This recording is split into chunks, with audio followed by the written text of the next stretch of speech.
Around the time when I was 8 years old, I started having issues with my sight.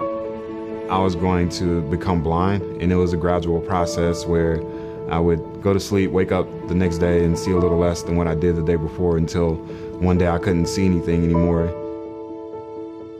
A lot of people see things as they should be. What makes me different is that I have to see things the way I want them to be.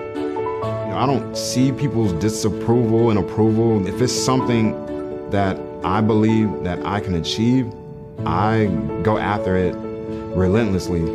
That's how I've been able to, compete, go to the games, to world championships. It wasn't the sight that was the determining factor in whether or not I would be successful or not. It was having that vision to see past your current reality. I think having that vision, it really helps you stay focused, and it gives you that drive and helps you stay committed on that particular goal, knowing that there will be some rough times, but you're still locked in so much on your destination that you're willing to go through hell and high water to get to where you want to go. And it's really provided that foundation for me so that I could propel even higher. Welcome back. My name is DJ Eitzen, co-founder and COO of Limitless Minds, and we're so excited today to have Lex Gillette, gold medal winner, long jumper, world record holder, and just an awesome guy who has proven that you don't need sight to have vision. He is just an inspiration as you hear him talk about where he was at as a kid and some of the trials and tribulations he went through there, and what he's done as an adult to become successful and just be an ultimate inspiration to everyone. So with that, off to you, Lex and Trevor. Thank you so much, DJ. Very, very excited to continue our Friday webinar series through Limitless Minds. We've had some just incredible guests from obviously Super Bowl winning quarterback, as well as a San Diego native, Russell Wilson from Rancho Santa Fe, not too far from our guys. Today to Dr. Christine Porath, last week Mel Tucker, and today we have, I thought would be a really unique audience. First of all, we have Wesley Williams, a Paralympic guide runner, who plays an incredible role in helping, facilitating, driving, feeding the success of Lex Gillette. And Lex Gillette is an artist, he's an entertainer, he's an educator, he's an author. His new book, Fly, and he's somebody who's also an incredible Olympic athlete, gold medalist, long jumper, and he does all of these things without the luxury of sight. And I think when we think of the five senses we have, obviously we would want to keep all of them, but for many of us, when it's dark and we don't see, it's a really unique challenge. And I thought Lex, through his own adversities and triumphs, as many of us stay at home, or we're starting to get some ability to maybe come out, but without really any reason that makes us confident that we want to come out, or how to navigate, how to take these steps. No matter where we're at right now, I think Lex Gillette can give us some really powerful insights in how to get to your next level. And the way through webinar series is all about getting to your next level. So, Lex, if you don't mind, give us a little bit of a historical precedent on kind of who you are and your evolution. From let's say maybe the first 18 to 20 years of your life. Yes, so I grew up in Raleigh, North Carolina, and did the typical things that your 8-year-old kid would do. I was outside playing with friends, bicycles, roller skating, all of those types of fun activities. And it was one night I was getting cleaned up for bed, and I started noticing that my sight was blurred for no reason at all. And my mom had thought maybe I had just gotten something in my eyes from being outside earlier that day. We took some water, we cleaned my eyes out, and it felt better, but it didn't clear up my sight. So the next thought was to go to sleep and maybe everything will be okay in the morning. When I woke up, nothing had really changed. So we went to the doctor, and after an examination, they said I needed to have an operation because I was suffering from retina detachments. So that led to a string of 10 operations that I had the year that I was 8 years old. And it was, I would have one operation. I could see clearly again for about 3 or 4 weeks. Then my sight would get blurry again, a little more than the time before. I would have to go back to the doctor, get another operation. I could see well for another 3 to 4 weeks. Sight would get even more blurry. And I would have to go in, have another operation because of detached retinas. And yeah, it just eventually got to the point where after the last one, doctor said that there was nothing else they could do to help my sight, and they said that I would become blind.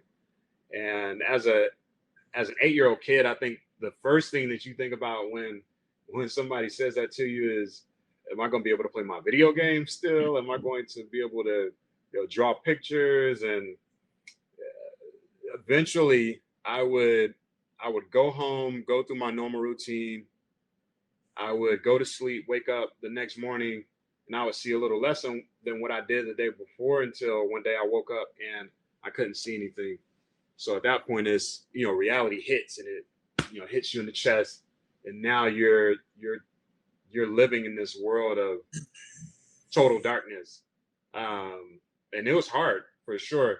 There were definitely a lot of days where I would cry and had to figure out how I was going to transition to this world of not being able to see. But fortunately, my mom, she's been really impactful in my life, and she told me that, you know what, you're still going to be able to do a lot of amazing things.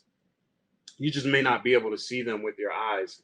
And so now at that time, we probably didn't know what the specific term was, but I would say she helped me establish a kind of like a success consciousness, if you will. And she found someone to teach me how to read Braille. She found someone to teach me how to use a cane so I could navigate on my own. And that's how I was able to get from classroom to classroom, or from classroom to the cafeteria, or from the school bus to my apartment.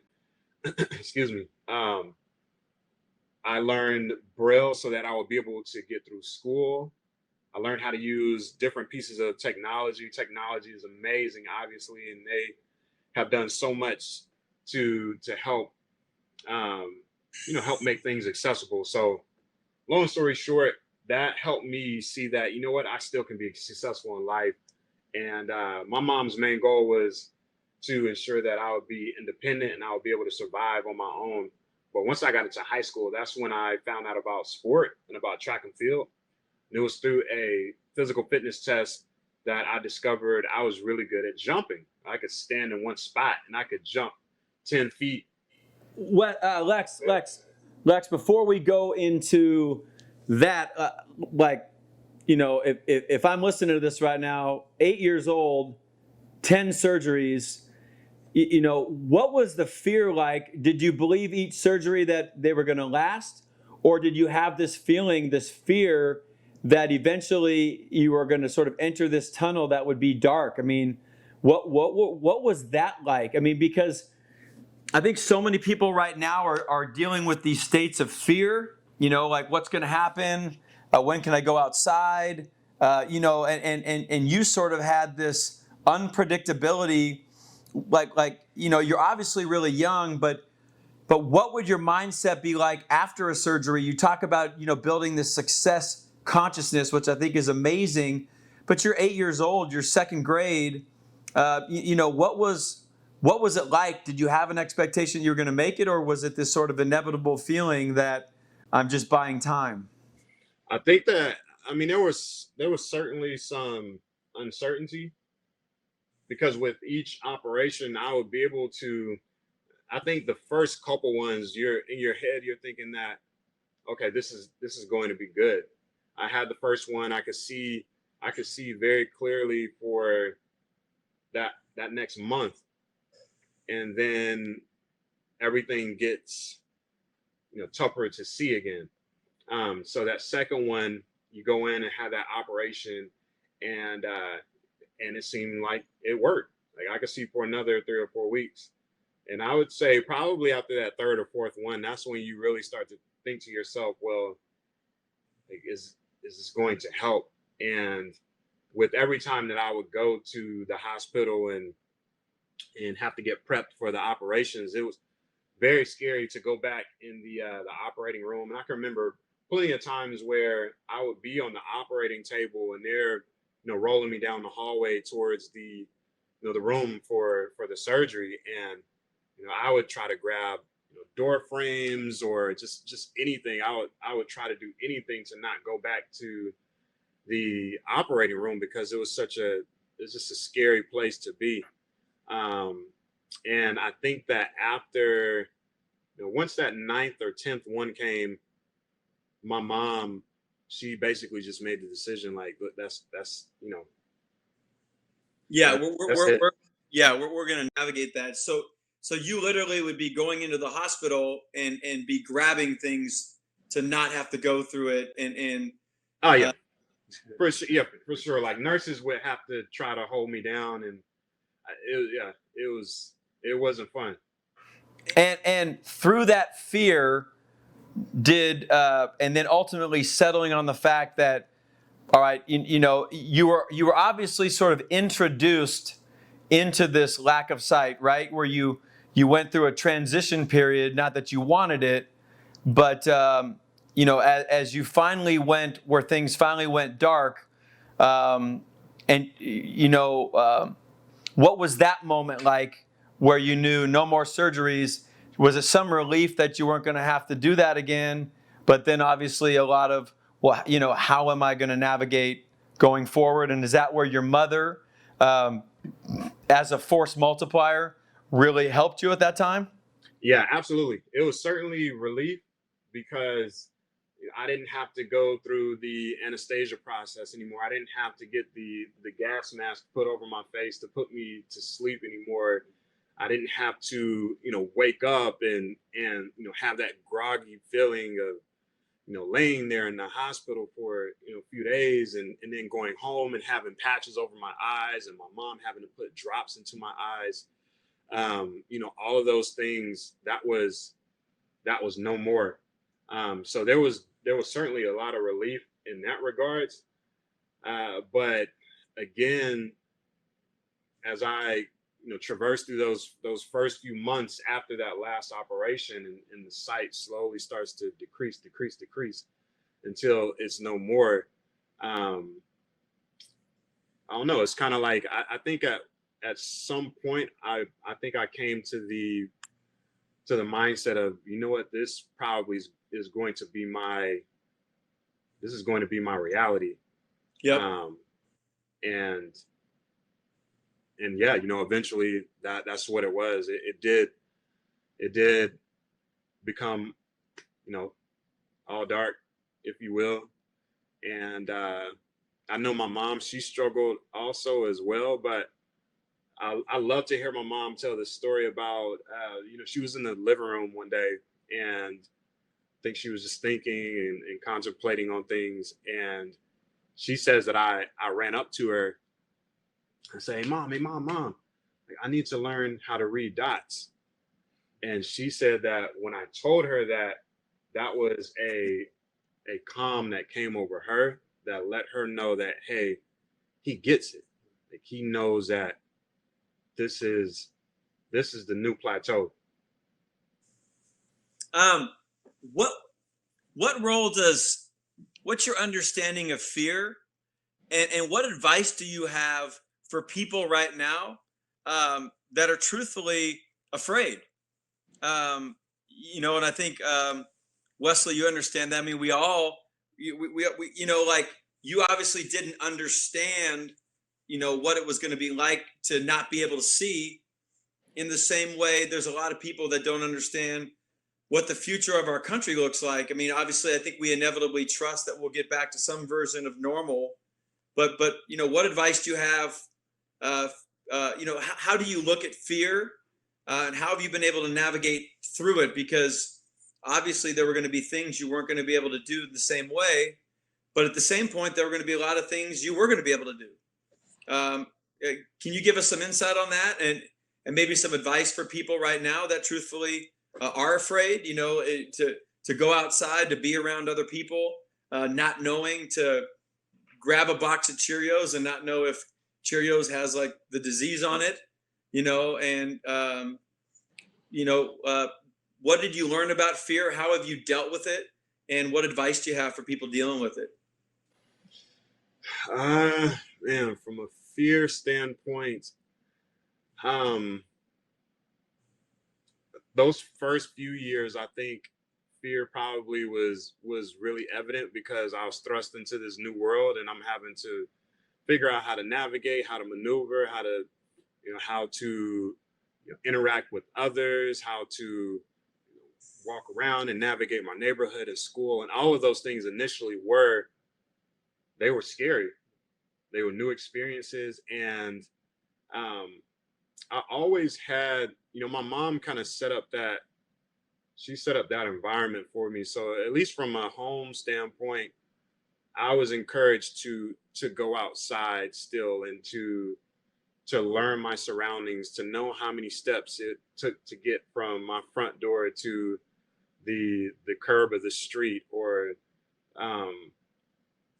to know how many steps it would take to get from my apartment to the laundromat, et cetera, et cetera. And so those first few times when I would go to those places, it was definitely scary, but I always knew that my mom was somewhere in the background watching, and it was a leash that she let loose to allow me to figure it out. However, when I would get to a point where maybe I would step into some sort of danger, she would be there to like swoop in and save me.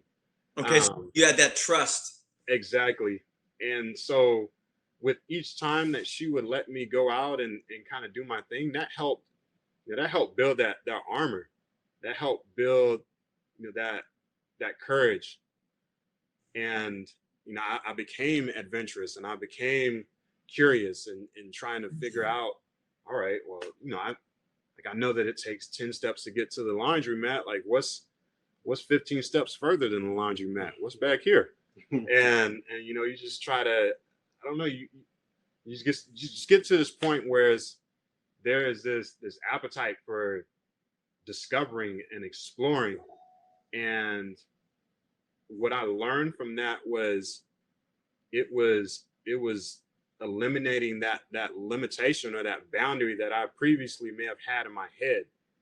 Because I would take 5 steps further and figure out that nothing happened. Like I was fine.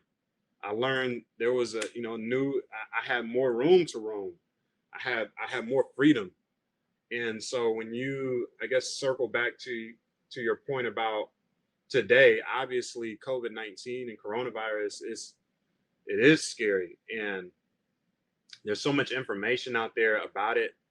And we're in a space now where people are afraid to leave their homes or grab certain products or boxes, or you can't even walk around in public without coughing and somebody probably looking at you weird. But I think that at the end of the day, obviously you want to keep yourself safe and healthy, but you gotta get out there, and you can't let fear have you. You got to be willing to take an additional 5 steps eventually. Is that what you're saying? Exactly. Yes. Yeah. Like you can't let that stifle you, if you will. I remember, I know we haven't gotten into the sport piece yet, but it's the same thing when I was first introduced to. Yeah. Take us into that world. So you get to high school, you take the test, you learn that, man, I can jump. Take us into your sporting world, which has allowed a lot of your public and international notoriety. Take us into that world. Yeah, so I was really good at standing long jump, and my coach at the time, Brian Whitmer, he had told me about the Paralympics and potentially being able to compete and represent Team USA. And so I was, I was like, all right, well, let's try it out. In my head, I was thinking that I would still stand in one spot and I would jump. But he quickly told me that no, you have to run and jump. And so I was like, well, how in the world are we going to do this? And he set up a strategy. So he would stand at the takeoff point and he would clap and yell. So that would give me that audible reference. I would know what direction to run, and I would remember how many strides I would take, run as straight as possible to the sound of his voice, and then I would jump. In the beginning, absolutely insane, absolutely just crazy, insane, frightening feeling, not knowing 100% where you were running and not knowing your surroundings. And I didn't know if I was going to trip over anything and fall down and hurt myself. And he kept encouraging me and kept pushing me, but still there was something inside that just wouldn't let go. And after a while, he was just like, look, man, like I know that you can do this. I really feel like you're awesome. But in order for this to work, you have to commit to it. And at some point, I basically just had a conversation, within my own mental. And I was like, all right, well, you're so focused on, okay, can I trust this guy? I don't know my surroundings. I could get hurt, et cetera, et cetera. But then on the other side is, I'm not trusting myself, and I'm not giving it my all. And so when you have situations like that, you have to ask yourself, if I don't trust myself, what sort of potential or possibilities or opportunities am I just not even giving myself a shot at achieving? And after that, I definitely had a few more attempts with the long jump where I would run and I would, give half-hearted attempts.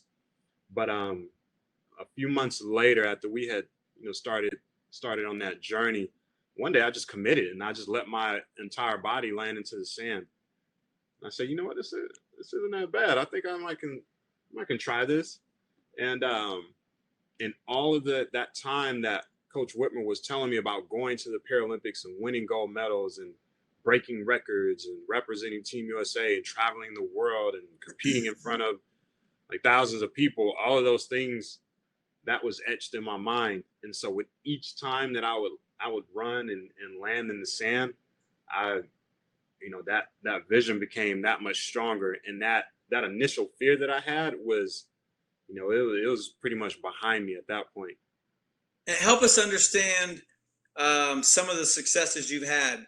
Give us a little bit of your some of the awards that you've won and the distances that you've jumped. I have at the Paralympic Games, I have 4 medals. I have 4 silver medals at the World Championships. I have 4 gold medals. I have the world record in the long jump, and that is 22 feet 1 inch. We just had our latest 22 feet and 1 inch. And how far? How many steps are you taking before you take off? That is 16 steps. That's about 16. 115 feet away. Wow. Yeah. So 22 feet. That's incredible. And yeah, keep going. So 4 silvers, 4 golds. Incredible. Yeah. And then, and then we're training for Tokyo, which was going to be this summer. And then it was postponed to next summer. So my current guy, Wesley, and we've been working together for the past 13 years. We're just waiting for this shelter in place to be lifted so we can get back out there and shoot for that gold in Tokyo. Wesley, to give us a little bit of, in your 13 years with Lex, what do you think drives his success? And as teammates, what role do you guys play in each other's lives? Well, for me, I feel like Lex, just from the stories that he's been telling today, is a thrill seeker. So everything is that puts him in the uncomfortable phase. He attacks it and he loves to just conquer it. So when we started working together, I could tell his intensity was going to match mine. I didn't know what I was getting myself into when I first became a guide runner, but we casually would just have conversation, and then he would just drop like, yeah, well, I'm gonna jump the furthest in the world, or I'm gonna run I'm gonna be the fastest blind guy in the world. I'm sitting there like, okay, like, all right, like, because that's how I would talk when I was in college, and I was, amongst my teammates, and then when I tried to just go out and obliterate everybody. So from there, I think once that matched, there were things that, of course, we still had to get through, just the whole communication part, and just understanding what his communication pattern is. Lex loves like numbers and scientific analogies and stuff like that. We were able to start conquering different things and have more awareness of like how far we can take this thing. So you built out that common language, and help people listening understand what a guide runner is and why you chose to become one. Yeah. So for the most part, I am Lex's vision seeing eye human, right? So I pretty much train with Lex every day. I train with him every day. I compete with him every time, we're out there on the track, and I'm just responsible for making sure that we get to the top. So I have to stay just as healthy. I have to stay just as fit, and I have to stay just as mentally sharp. So I am myself training as an athlete to be as service for my buddy here. And we've always had the same mission and same vision. So it wasn't that hard for me to like continue that role. I was out of sport for about 2 years before I got back into it, and guide running just ignited this flame and definitely took me to places that I wasn't able to take myself. So we partnered up, and everything has just been magnificent. That's incredible. Yeah. As we get towards the end, Wesley, Lex, tell us a little bit about your new book, Fly. Yep. So Fly it's available on Amazon, and it is when you read it, you'll definitely get an autobiographical type of feel, but it's a testament to all of the people who helped me get to this point. So you'll read the stories and experiences from my life, from being a child and going through the operations to learning about Paralympic sport and competitions and how I operate and maneuver through the world.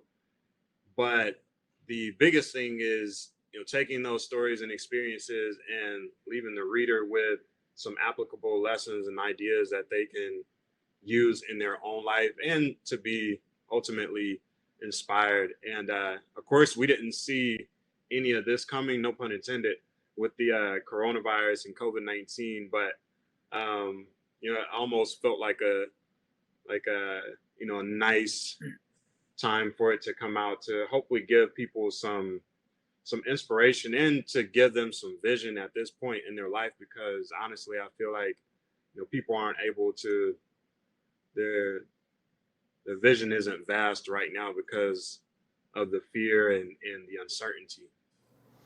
As we wrap up, what would be some insights and a couple of lessons as people move forward for the rest of the year that you would want to leave people with, Lex?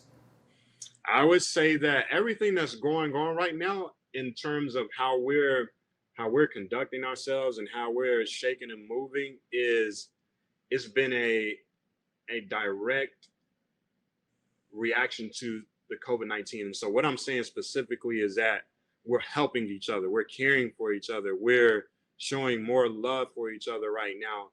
And I think that when it's all said and done and they finally open up the doors and we're able to get out here and shake and move the way we were previous to the pandemic, I just feel like it is something that we need to continue to keep up. We need to continue to connect with each other authentically and genuinely. And I think that, of course, I want to be sensitive to everyone who's been impacted by the pandemic. But we definitely we just have to stay connected and stay caring for each other and keep pushing and keep going. because prior to it, everybody was kind of just, they had tunnel vision, if you will, just focus on themselves and I'm gonna do this, I'm gonna do that, which in a lot of ways is cool, but not when it negatively has a negative impact on everyone else. So I would certainly just say, when it's all said and done, like, we have to continue to stay connected with each other, and I think this world have definitely become a even better place. Yeah, I think it's interesting because last week the head coach of Michigan State talked a lot about connection, Mel Tucker, and there's a statement. It takes each of us to make the difference for all of us, and you two, Wesley and Lex, are such incredible teammates that make each other better, and it starts with caring. And California, I love the state, but it's the master state of like indifference. Okay. Like people, they're not going to go out of their way to be mean or rude, but they're also not going to go out of their way to care or love. And I think that if we've learned anything from this as we go forward, being more connected, being less divisive. What an incredible message, because, Lex, you're obviously a great athlete, really talented, but without other people starting you down the right, direction, you're not going to be able to be capable of being who you are. And I think that as we, I love the idea of a feedback loop. Like, Wesley, if you're driving down the road and you see a speed limit sign says 65, you obviously have some understanding of what speed you should be going. But if there's a digital sign right above it that it tells you your actual speed, and it says 88 and you're on the 805 freeway, you're going to immediately make an adjustment. And I think that's what we can be for each other. We can help people. We can support people who are really scared. Like Lex said, we can help them take that extra 5 steps. And maybe for people that want to run out and go 150 steps, maybe we can support them to let's start with 5 steps. So where do we follow you on social media, Lex? I'm on Instagram, I'm on Twitter, Facebook, and it's all under my name, Lex Gillette, LexGillette. And you can hit me up. I'm pretty responsive on all of the outlets. And I will say, you know what? I wanted to also say this too. I have my slogan, which is no need for sight when you have a vision. And a lot of the things that you just mentioned connect to that, because at the end of the day, it's, the sight is great, but it's not the determining factor in our success. Is having that vision. And so right now, I think that, like, in 2019 in December, everybody was so excited about 2020. Like, I'm going to do this, I'm going to lose X number of pounds, I'm going to start this business, I'm going to, have X a number of dollars in quarter 1, 2, 3, and 4 for 2020. And so when the pandemic hit, it's like it stifled everyone. And just as important as the vision is, we also need that revision to make changes and to make alterations in our life, to be able to pivot.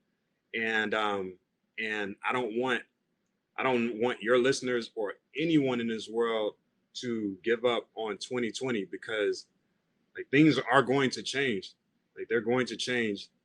And the quicker we can mentally, make the adjustment and make the change. I know we're not able to do what we want to do right now, but there are certain things that we can do and prepare ourselves, so when the door is open, we'll be able to hit the ground running.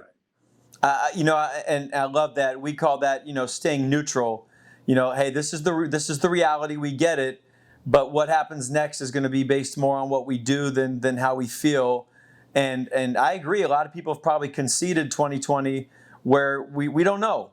There's just a lot of things that we don't know, but there are a lot of things we can do. And you learned at 8 years old.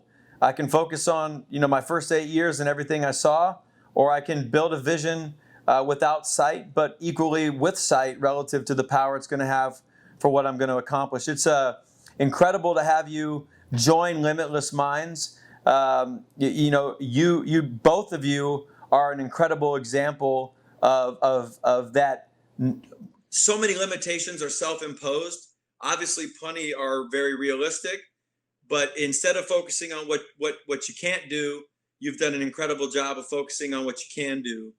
And that takes discipline, that takes vision, and that also takes trust. And so thank you guys so much for joining, for everybody listening. Lex Gillette, and as the old Gillette slogan would say, the best a man can get. But somebody who's inspired me, somebody who's inspired one of my close friends, Michael Johnson, somebody who's inspired many, who's out competing without seeing and literally jumping 22 plus feet, not knowing exactly where he's going to land, but trusting his process, and what an incredible way that you've responded to the adversity that you faced and come out of it stronger. So thank you guys so much. DJ, we'll turn it back to you. Lex, you're my new hero, man. What an awesome story. You had, Lex had sight at 8 years old, and you go from that to not being able to see, but yet still using that as an inspiration. And how about his mom and the fact that she was able to push him and help him and mold him into the man he is today. So love hearing that story, Lex. Trevor, awesome job on the interview. What we're going to do is we're going to still stay in the chat room for the next 10 to 12 minutes or so, and answer some of your questions and engage you there. We had a great session last week, and with that, we're going to be going now to the chat room. So thanks again, and have a great day.